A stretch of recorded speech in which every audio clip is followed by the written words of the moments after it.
Pourquoi les femmes noires en général détestent tant leurs cheveux afro? Je vous propose d'en discuter aujourd'hui. Mais seulement la vidéo d'aujourd'hui est un peu différente. Ce sera surtout une présentation. J'ai tenu à la faire suivant cette modalité. Pourquoi? Parce qu'en général, lorsque c'est juste un discours qui est présenté, qui est fait de façon, on va dire, spontanée, il m'arrive parfois d'oublier certains éléments, d'omettre certains éléments qui pourtant sont très très importants. Par contre, en faisant une présentation, justement, j'ai pris la peine d'approfondir ces points-là, des points qui sont vraiment fondamentaux.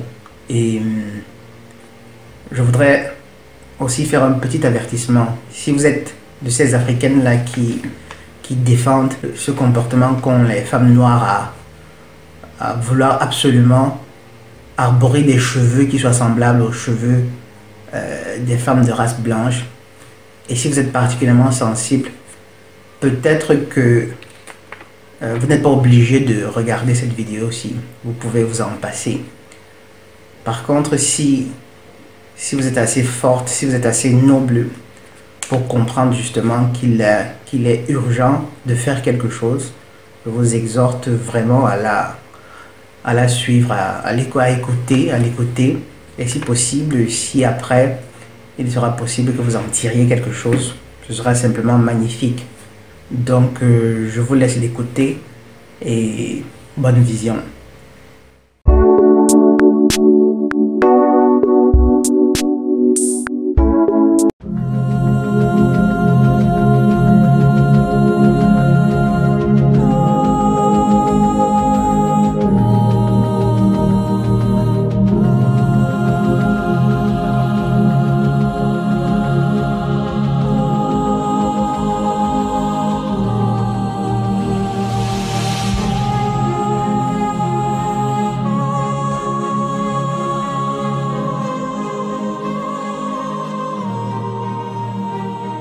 Dans le monde entier, en Afrique, aux États-Unis, en Europe, tout le monde peut remarquer que les femmes noires ont une grande aversion envers leurs cheveux. Elles font tout pour les cacher ou les changer, en essayant autant que faire se peut de les rendre semblables à ceux des femmes de race blanche, c'est-à-dire plus lisses et plus souples, comme elles le disent. Les jeunes, les moins jeunes, les analphabètes, celles instruites, les femmes célibataires, les femmes mariées, elles font presque tout pour avoir des cheveux de femmes blanches. Mais pourquoi détestent-elles tant leurs cheveux naturels? Pourquoi ont-elles horreur des cheveux que le bon Dieu leur a donnés? Le problème est ses causes. Ce drame n'est pas à imputer complètement aux femmes noires en question. C'est dans le passé qu'il faut rechercher les causes premières de ce phénomène. Et c'est en particulier la propagande menée par les Occidentaux qui est en grande partie responsable de cette situation. Pendant des siècles, les Occidentaux ont dit tellement de méchanceté sur les cheveux des Noirs. Ils ont dit que les Noirs avaient des cheveux crépus, au sens péjoratif, c'est-à-dire désagréables, effrayants, et la liste est bien longue. Toutes ces faussetés, répétées pendant des siècles, ont fini par s'incruster dans l'inconscient des femmes noires, à tel point qu'elles vivent ce qu'on décrirait aujourd'hui comme une haine de soi. Elles ne supportent pas leurs propres cheveux. Et quand vous pensez que dans la société contemporaine, c'est la femme blanche occidentale qui a été hissée comme modèle de beauté et de perfection, illusoire précisons-le, vous comprenez bien que les femmes noires, étant superficielles comme la plupart des femmes, n'aspirent qu'à s'homologuer à ce standard de beauté. Cependant, nous devons reconnaître que depuis, beaucoup de choses ont changé. Et je sais parfaitement que ce n'est qu'aujourd'hui que collectivement, les Noirs commencent vraiment à se remettre de toutes ces blessures. Et je suis aussi conscient qu'en général, encore aujourd'hui, le monde occidental conserve dans son inconscient collectif toutes ces faussetés qui ont été dites au sujet des cheveux des Noirs et ne veut même pas y renoncer. Dans le sens que les Occidentaux ne sont pas disposés à se débarrasser de leurs préjugés. Toutefois, on doit aussi admettre qu'aujourd'hui, beaucoup de femmes africaines ont aussi une part active à cet état de choses, car nous vivons dans un monde où la connaissance est à la portée de presque tout le monde, et plus encore l'est-elle aux personnes instruites. Sauf que même la plupart des femmes instruites noires ne font pas l'exception quant à ce désir pathologique et pathétique d'avoir des cheveux de femme blanche. On dirait presque que chaque nuit avant de se coucher, ces femmes s'endorment en espérant de se réveiller le matin avec des cheveux lisses et souples. Je veux bien comprendre qu'une petite villageoise qui vienne du coin le plus reculé, du village le plus lointain, enfoui au fin fond d'une forêt équatoriale, analphabète ou très peu instruite, par ignorance porte ses greffes lisses, mais que dire de ces femmes instruites qui, quoique conscientes des manipulations de l'histoire, sont incapables de faire le bon choix. Plusieurs fois, j'ai abordé ce thème avec des femmes pour qui j'avais le plus grand respect, non seulement pour leur personne, mais aussi pour leur culture et leur instruction. Et vous ne pouvez pas imaginer à quel point ça peut être décevant de les entendre essayer de justifier leur brésilienne. Voyons les excuses qu'elles utilisent le plus souvent. Voici les excuses qu'elles utilisent pour justifier leur choix. La première, les cheveux afro sont difficiles à entretenir. Et très souvent, elles prétendent ne pas avoir assez de temps. Du coup, c'est bien plus facile de s'enfiler une greffe lisse. Deuxième excuse, les cheveux afro ne poussent pas assez vite. Et vu qu'elles doivent absolument avoir de longs cheveux comme les femmes blanches, l'usage de la greffe est pour elles une bonne alternative. Troisième excuse, et c'est la pire, l'excuse utilisée par les plus imbéciles, elles prétendent que les cheveux des femmes blanches sont plus beaux. Et comme vous pouvez le voir, c'est toutes des excuses bien sordides. Essayons de répondre brièvement à ces fausses excuses. Commençons par la troisième. Des cheveux plus lisses et plus souples seraient-ils plus beaux? Sur la base de quoi les cheveux africains seraient-ils moins beaux? Cette opinion n'est que le résultat d'un conditionnement, et c'est bien tragique qu'aujourd'hui encore, beaucoup de femmes instruites soient incapables de le comprendre. Quant à l'autre excuse comme quoi elles n'ont pas le temps parce que les cheveux des Africains sont difficiles à entretenir, c'est une autre excuse bien stupide qui n'indique que de la superficialité et quelque chose de plus grave que nous allons voir plus tard. Je vais vous faire voir maintenant la coupe d'une femme qui n'a vraiment pas de temps à dédier à ses cheveux, soit parce qu'elle doit travailler, soit parce qu'elle doit étudier. Voilà. Au Cameroun, ça s'appelle le Nkongilibon, la boule zéro. Vous connaissez tous, n'est-ce pas? Une femme qui est vraiment occupée au point de ne pas trouver le temps de prendre soin de ses cheveux ferait tout simplement le Nkongilibon. Elle se couperait tout simplement les cheveux à ras. De cette façon, elle aurait tout le temps dont elle a besoin pour se dédier à autre chose, aux études, au travail, à ses hobbies. C'est nettement plus cohérent. En outre, préférez des cheveux qui ne font pas partie de vous juste parce que vous n'avez pas de temps ou juste parce qu'ils sont difficiles à entretenir. C'est un peu comme quelqu'un qui refuserait une Ferrari au profit d'une bicyclette sous prétexte qu'il ne dispose pas d'assez de temps pour en prendre soin de la Ferrari. Mais quelle superficialité! Surtout quand vous pensez qu'en fait, il existe même des greffes qui ont littéralement la texture des cheveux africains. Mais non, rarement vous verrez des femmes utiliser ces greffes-là. Il faut que ce soit des cheveux lisses. Quant au fait que les cheveux des Africains ne poussent pas assez long, c'est encore là une autre excuse. Il suffit juste d'en prendre bien soin. Et vous pouvez lire à ce sujet le lien en description ou jeter un coup d'œil à la chaîne de Salima. Le lien en description. Mais voyons quand même un extrait de l'une de ses vidéos. Bonjour à tous, moi c'est Salima et aujourd'hui je vais répondre à une question qu'on me pose très souvent, à savoir comment est-ce que j'ai fait pour avoir des cheveux aussi longs. Donc déjà, petit disclaimer avant que cette vidéo ne commence, ce sont mes vrais cheveux. Donc je sais pas comment vous le prouvez. Voilà, voyez, c'est mon scalp et celui de personne d'autre. Voilà. Voilà, maintenant voilà, j'ai ma tête, ok. Donc ce sont mes vrais cheveux, il n'y a pas d'extension, il n'y a pas de tissage, il n'y a pas de clip-in. Et je vais vous expliquer maintenant très brièvement comment est-ce que j'ai fait pour passer de ça à ça.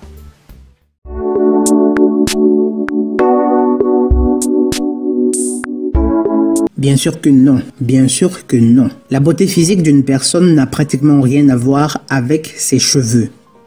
Du moins, très peu. La beauté est principalement le résultat de la symétrie des formes. Une fille belle même avec une boule zéro, restera belle. De la même façon, une fille laide, même avec une greffe d'1 million d'euros, restera laide.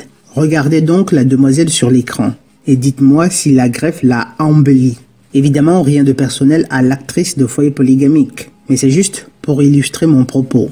En réalité, la beauté physique n'est même pas la chose la plus importante. C'est la beauté de caractère qui compte vraiment. Et ce n'est certes pas votre beauté physique qui vous sauvera un jour.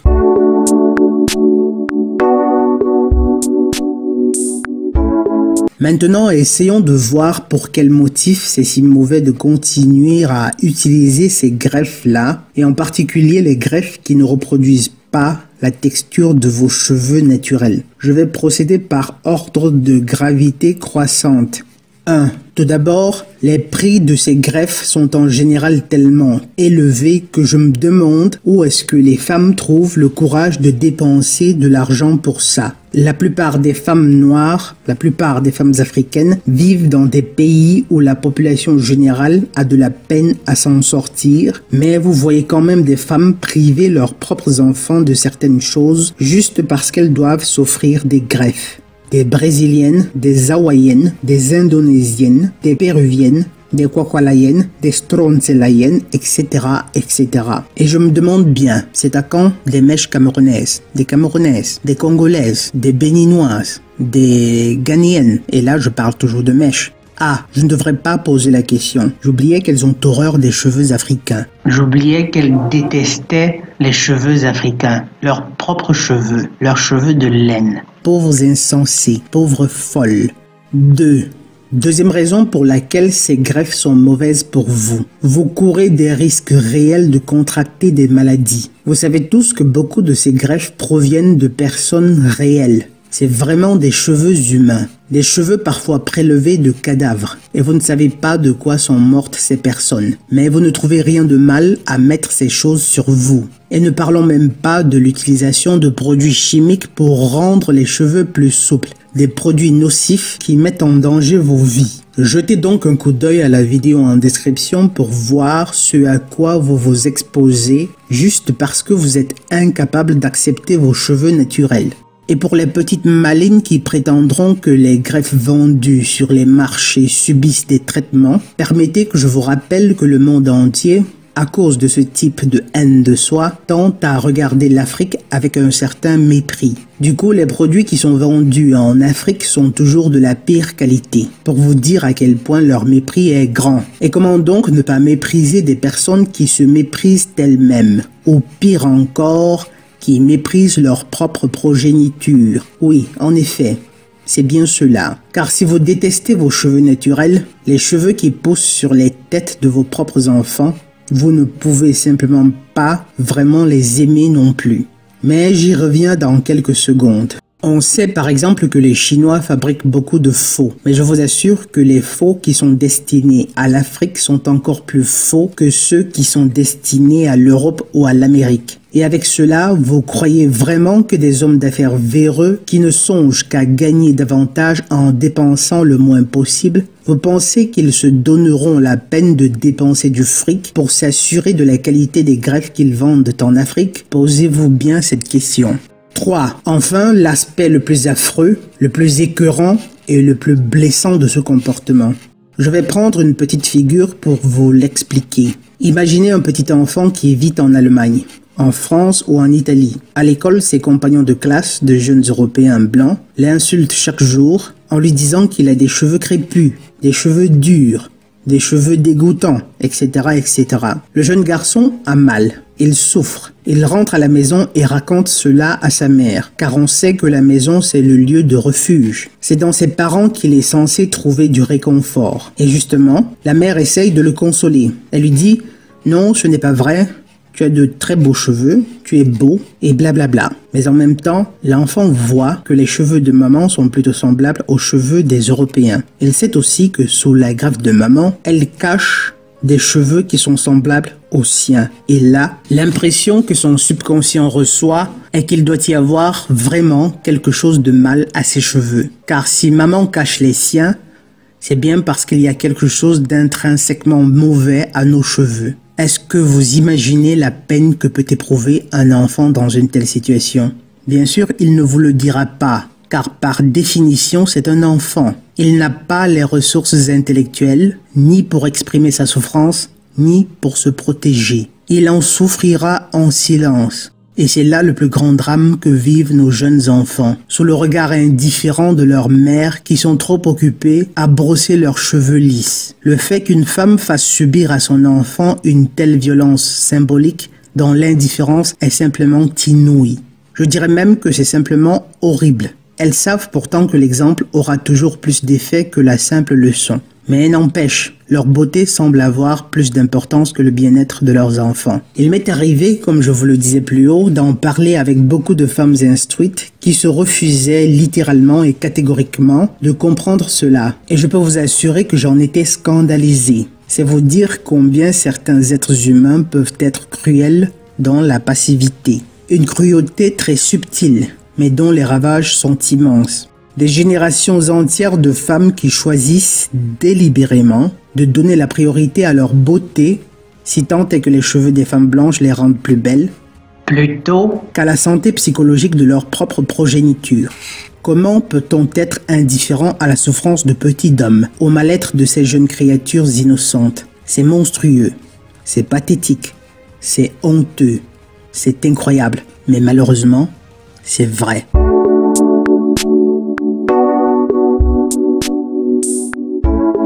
Maintenant, ne faisons pas non plus comme si les hommes, eux, n'avaient pas leur part de responsabilité. Mes chers messieurs, quelle est la dernière fois que vous avez dit à votre jeune fille que vous l'aimiez?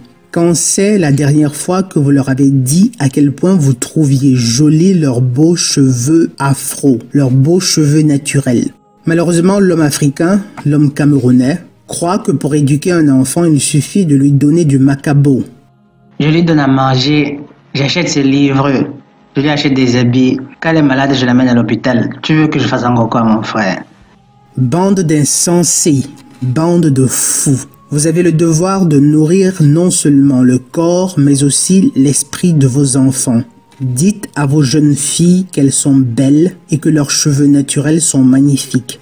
Dites-leur que vous êtes fiers d'elles et que belles ou pas belles, ce qui compte, c'est qu'elles soient de bonnes personnes. Des personnes instruites dont vous serez toujours fiers. Et que même si leurs amis leur disent qu'elles ne sont pas belles, vous les trouvez belles. C'est de cette façon qu'on renforce la confiance en soi dans un enfant. Et en outre, jusqu'à quand allez-vous tolérer ces épouses, ces petites amies qui vous imposent de dépenser des fortunes juste parce qu'elles veulent ressembler à Lady Gaga? Est-ce que vous allez vous décider à cesser de regarder les femmes occidentales comme si c'était les femmes les plus belles du monde? Bon, mais c'est un sujet pour un autre jour. Il va falloir que vous appreniez à louer vos épouses ou vos compagnes pour leurs cheveux afro et non pour leurs conneries qu'elles s'entêtent à utiliser.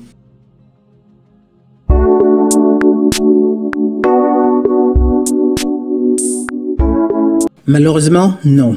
Le mal est si profond que vous voyez des femmes aujourd'hui instruites, comme je le disais plus haut, même des femmes qui ont étudié psychologie, qui n'arrivent pas à trouver la force de s'en passer. En réalité, l'amour d'une mère pour son enfant devrait largement suffire pour convaincre les femmes noires à aimer leurs cheveux naturels, ne serait-ce que par devoir pour ces pauvres créatures innocentes que sont leurs propres enfants. Mais vous imaginez bien que les femmes d'aujourd'hui n'aiment pas vraiment leurs enfants, du moins rarement. Ça fait partie de la cruauté féminine, c'est-à-dire se foutre complètement de la santé psychologique de son propre enfant, juste parce qu'elle veut ressembler à Laura Pausini. Savoir qu'en faisant un certain choix, ça fait du mal à ces pauvres petits hommes, mais le faire quand même. Et pourtant, elles ont comme alternative la possibilité d'utiliser des extensions qui reproduisent la texture des cheveux africains. Mais regardez donc autour de vous combien d'entre elles réussissent à comprendre cela. Je vais quand même rappeler à toutes ces femmes-là, y compris celles qui défilent les dimanches à l'église dans leurs belles greffes lisses, je vais leur rappeler que la seule personne qu'elles trompent, c'est elles-mêmes. Les seules personnes que vous trompez, c'est vous-même. Vous ne saurez tromper l'Éternel. Ces greffes-là sont un indice du peu de cas que que vous faites du bien-être de vos propres enfants. Et c'est monstrueux. C'est une insulte à l'Éternel en personne. Et ce sera un plaisir immense pour moi que de vous damner quand le moment sera venu. Quant à vous, mes chers enfants, vous qui souffrez d'entendre dire autour de vous que vous avez de mauvais cheveux ou de voir vos mères, vos sœurs mettre des greffes différentes de leurs cheveux naturels ou qui se décapent même, insultant de cette façon non seulement nous, mais aussi le Créateur, soyez juste patients et fortifiez-vous. Elles ne resteront pas impunies longtemps.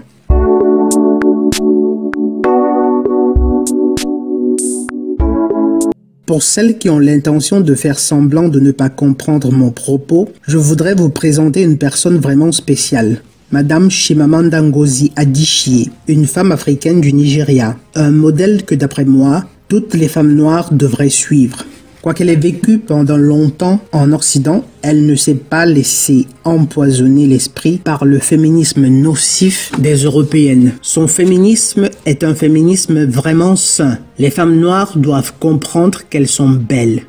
Les femmes noires doivent comprendre qu'elles sont belles. Les femmes noires doivent comprendre qu'elles sont belles avec leurs cheveux naturels. Elles doivent comprendre qu'elles doivent se donner les moyens de le comprendre le plus tôt possible afin d'être des modèles à suivre pour les jeunes générations d'Africains et d'Africaines. Mais regardez donc cette femme. Belle, intelligente et cultivée, vous pouvez vérifier son CV, et avec un sens du devoir aigu. Elle sait qu'il ne suffit pas de mots pour inculquer de sains principes aux enfants, mais que c'est par l'exemple qu'il faut prêcher. Elle a certainement passé sa jeunesse à affûter son intelligence, plutôt que de passer des heures à se décider de la greffe qu'elle aurait portée ou à tabler sur le lait de toilette éclaircissant qu'elle aurait acheté. Et voilà le résultat. Littéralement un ange sur terre. Je serais curieux de savoir ce que peuvent éprouver les jeunes femmes africaines abonnées de greffes lisses lorsqu'elles voient des personnes comme Madame Chimamanda. Réussissent-elles à éprouver de la honte? D'après moi, non. Probablement de l'indifférence. Si elles sont indifférentes au bonheur de leurs propres enfants, pourquoi devons-nous croire qu'elles se sentiraient embarrassées en regardant une femme qu'elles devraient prendre pour modèle? Et pourtant, un tel choix de vie est à leur portée.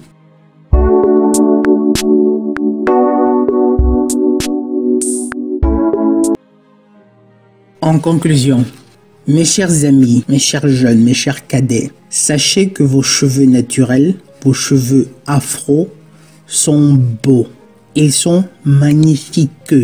Ils sont semblables à de la laine. Ils sont laineux. Ils sont duveteux. C'est du duvet. Du duvet. Et s'ils sont difficiles à entretenir, c'est simplement parce qu'ils sont de la meilleure qualité. Seul un fou ou une folle choisira une bicyclette à la place d'une Ferrari seulement parce que la Ferrari demande beaucoup plus de soins. Et si cela ne vous convainc pas, sachez aussi que c'est une obligation pour vous que d'accepter les cheveux que l'Éternel a choisi de vous donner. Et les rejeter, c'est littéralement blasphémer l'œuvre de l'Éternel. Et c'est une faute grave qui ne restera pas impunie. Vous voilà avertis.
Voilà.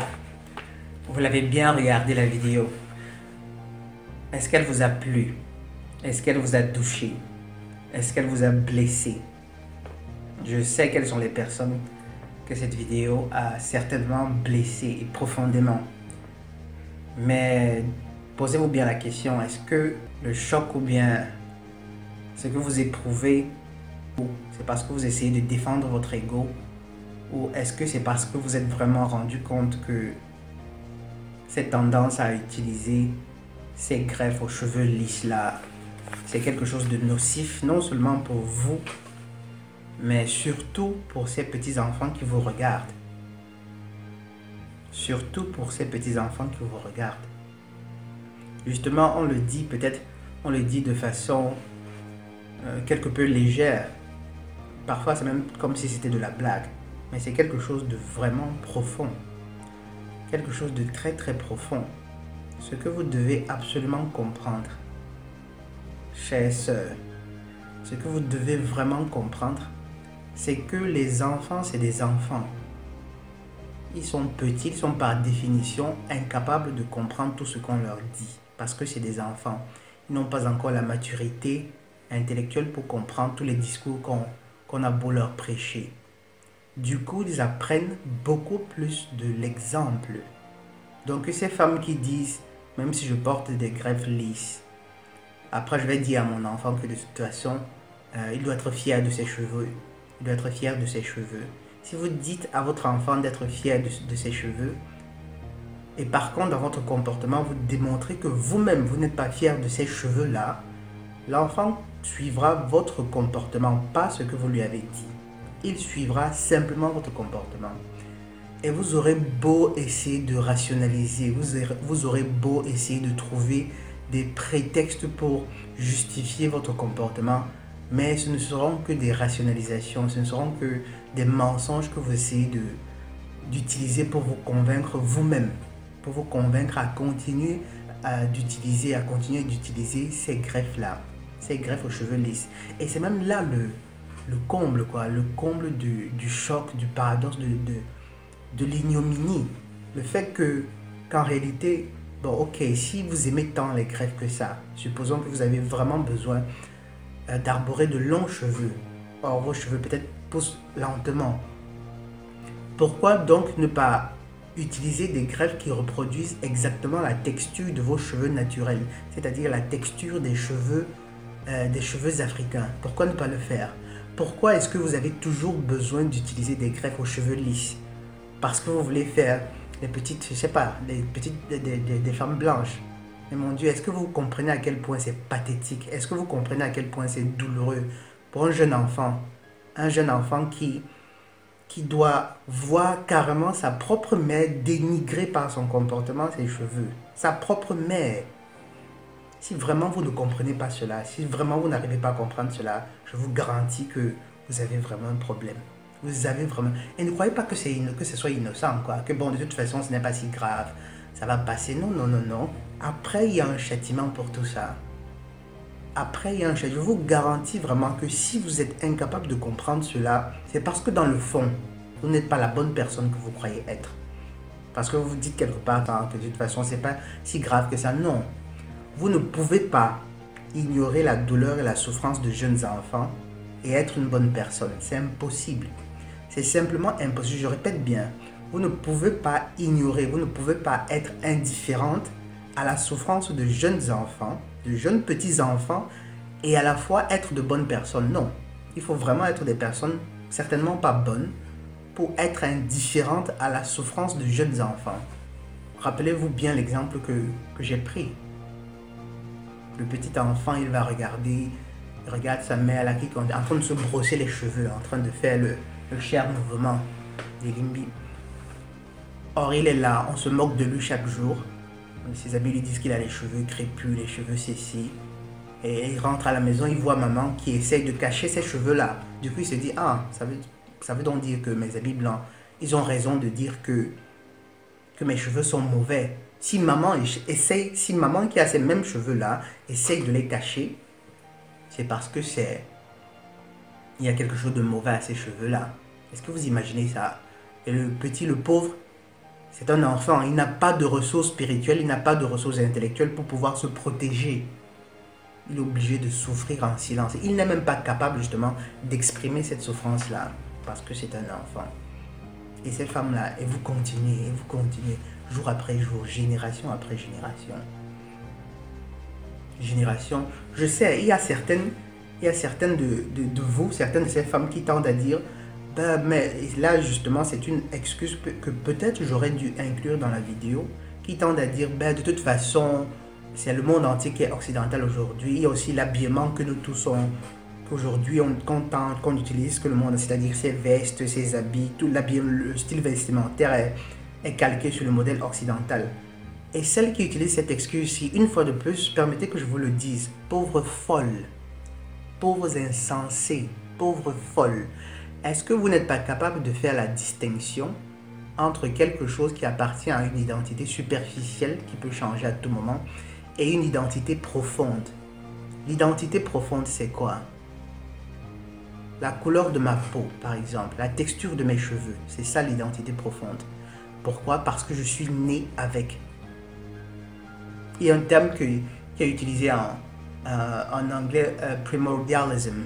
Je ne sais pas si c'est la même chose en français, je n'ai pas encore eu l'occasion de vérifier. C'est-à-dire ces choses-là dans lesquelles on naît, tout simplement.